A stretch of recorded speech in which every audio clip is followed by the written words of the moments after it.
Hey, hello everyone and welcome in a new video. Today I'd like to explain you what is the ClusterIP service, and we will make a little demo about this kind of service. And of course, don't hesitate to subscribe to the channel to not miss the next video, comment and like this one to support me. So in Kubernetes, we have 4 types of services. The first one is ClusterIP. So this is, and we want to be focused on it today. It's really important to well know this one. So, and I prefer to go step by step to just show you what it is in the terminal in the second part of this video. We have another kind of service named node port. We will see that in the next video, and the load balancer, an external name too. So what is the ClusterIP? This is really simple to well understand. Imagine that you want to connect an application. For example, on the left you have the app 1, for example, and you want to communicate with the app 2 on the right here, for example.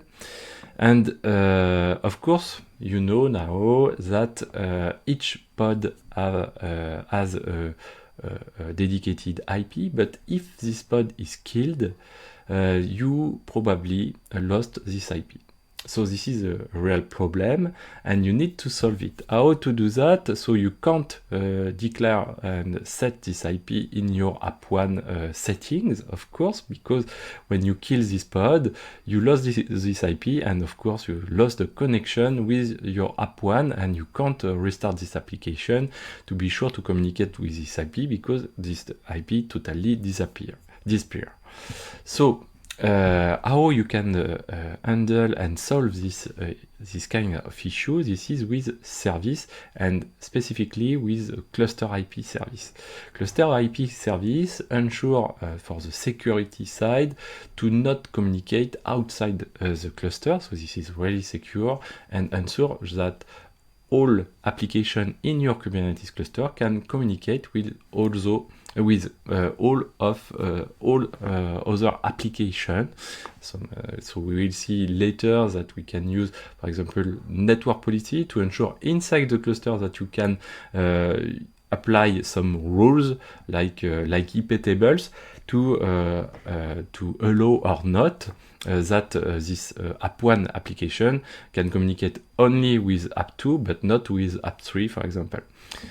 So go back to our main purpose, how to solve the fact we can't keep this IP in our settings. So we need to have another kind of stuff. This is what we named service, and to ensure that we keep the right IP and the IP fixed IP and static IP in our settings, what we can use the service, and a service provides us a dedicated IP in a specific CIDR to be sure to not be in conflict with pod IP, for example.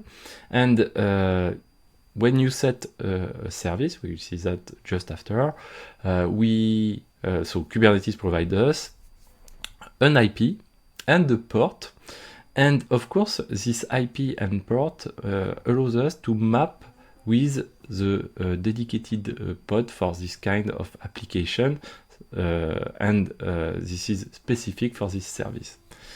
So at each time that you want to expose an application, of course, you need to use the service, and you create a dedicated service for this application. And if you scale, for example, here we can imagine that on the right we have 2 instances and 2 replicas about the app2 here, and you can use the service IP and port to be sure to load balance on each pod. So this is really important. So the service and the ClusterIP service allows you to solve the static IP stuff, and allows you to solve the fact that if you scale up or down, you can ensure to load balance on each replicas. Okay, and for the security side, of course, that allows you to be more secure, of course, because you can't access to this IP outside of the cluster. So this is really important. We'll see that and how it works in the next video, not the next one, but in another video. So let's go for a little demo. We can go into our Kubernetes cluster, and to begin, we can use a kubectl create a deployment. And for example, we want to just create an Nginx deployment. For example, we can use the app1 or app2 in our case, because we want to do the same things like we have on our diagram, and we want to create a deployment named app2 with an image named Nginx. So equal or just a space Nginx, and by default this is the latest version of Nginx. And if we do that, of course, if I use kubectl with my alias kubectl get deploy, we have our deployment, and kubectl get pod KGP, we have a pod up and running. Okay. Just before here, of course, our cluster need to pull the image before to run the container. Okay, so now if we check with kubectl get pod -o wide, of course we have a dedicated IP here for our pod. If I delete this pod with kubectl delete pod and this pod, the ID of this pod, of course, if we check again, the deployment and the replica set ensure, and so we have already seen why and how it works in a previous video. We can check the IP, and we have another IP. So we need, of course, to use a fixed IP, a static IP, and we can't use directly this IP. So to do that, it's really simple. We can use and we can create a service with kubectl create. What we want to create a service here. And which kind of service? Of course, we have 4 types of service, and we can use ClusterIP, and this is just a tricks, because when we use kubectl create service cluster IP, for example, here we can specify the same name as our deployment, and in this case, Kubernetes do all the stuff to be sure that this service match the deployment. We will see just in details just after, but we can finalize to create our service, and our service is for the deployment named app2, so we want that to create the service named app2 also. And after that, what we want to do, so we want, for example, this is exactly like Docker expose command with the -p. We can use the same tricks to map, for example, the port 8080. So this is the port dedicated for the service, and we want to target the port 80 of each container of our deployment. Of course, this is an Nginx, and Nginx just provide a response with the port 80. So we need to map with it. This is exactly what we have here. This is here the port 8080, and of course we want to target and to use what we name the target port in the service. And this target port is the Nginx port, of course. So let's go. And if we do that with, after that, kubectl get service or get svc, this is an alias, we have another service here named app2, of course, as well. and we have a dedicated IP, and this is a specific CIDR. This is not the same CIDR of our CIDR pod. So our CIDR pod is based on 10.2.44 and .0, and you can see here the CIDR of services is totally different. And after that, we can see that we have the port 8080 for this service, and we can check with the kubectl get service and the name of service app2 -o YAML to show how and which is the manifest that is generated automatically with the kubectl create service. And we can see, of course, that we create a kind for service. Okay. After that, the name of our service, of course, is app2. Okay, perfect.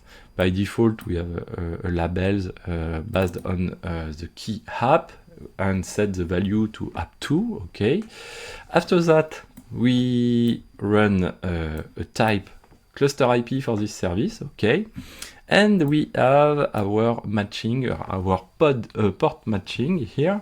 So the port of this service is 8080, but the target port, so this is our Nginx, is based on the port 80. Okay, so how this service can find the port or ports, because we can have multiple ports if we scale, for example, how this service can find which port which pod, sorry, or which pods can receive the traffic. So this is really simple because this is based on a selector, what we name the selector. A selector is just a filter, and this filter is based on a label, like you can see. So here, this is the label with the key named app, and the value is set to app2. So if we check which and how our kubeget,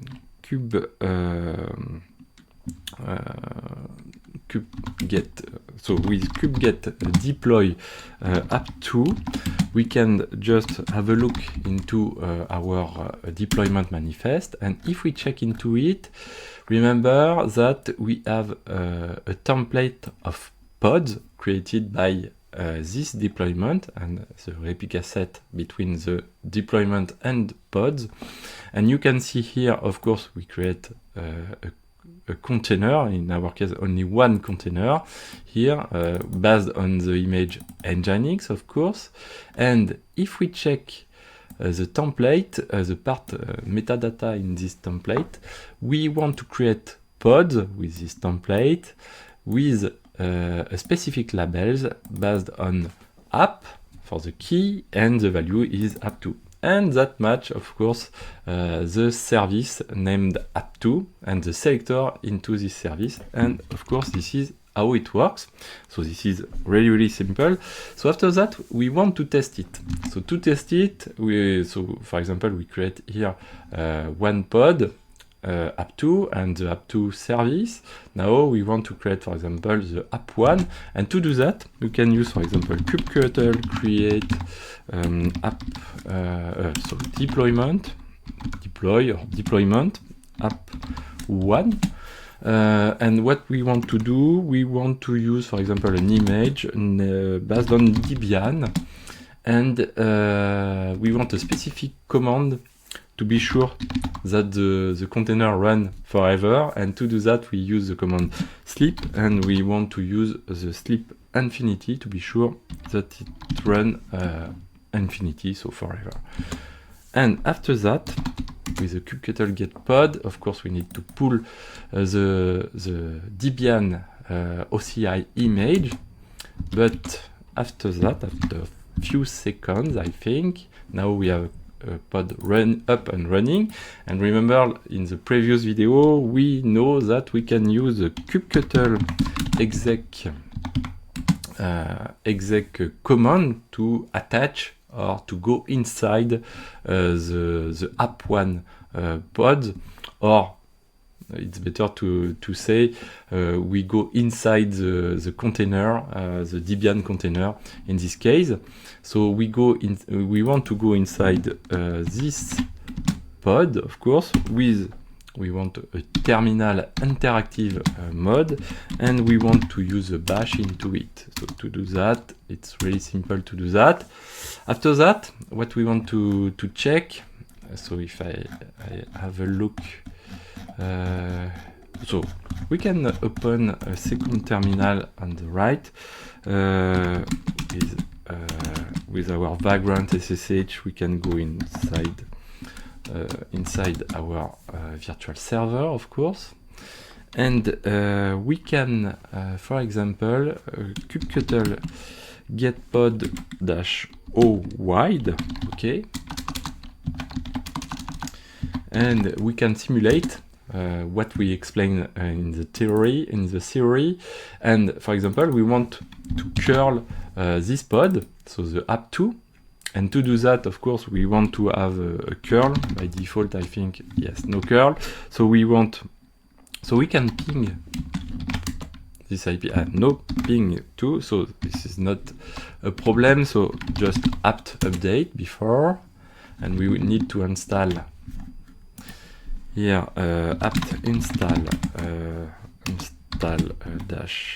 -y, and we want to have curl, and we want to have IP utils ping, like here. So wait a few seconds. Okay, so it's quite cool. And after that, if we just run the ping on the pod IP, okay, it works. And if we run a curl on it, of course it works. But imagine that our setting is based on the specific IP. If I kill the app2 pod, so with kubectl delete pods app2 here, of course the IP is lost. And after that, if I use curl again, it doesn't work because the new pod has a new IP here, and it can't work. So if I want to solve it, I need to use the service. And to do that, so I can use, for example, here kubectl logs, and we want to check the log of our Nginx, so the app2, and we want to use like a tail command with a -f, and with that we keep, like here, we keep the log, and we listen all logs, and all next logs will appear directly. And now if I want to use this, so before we can check with the kubectl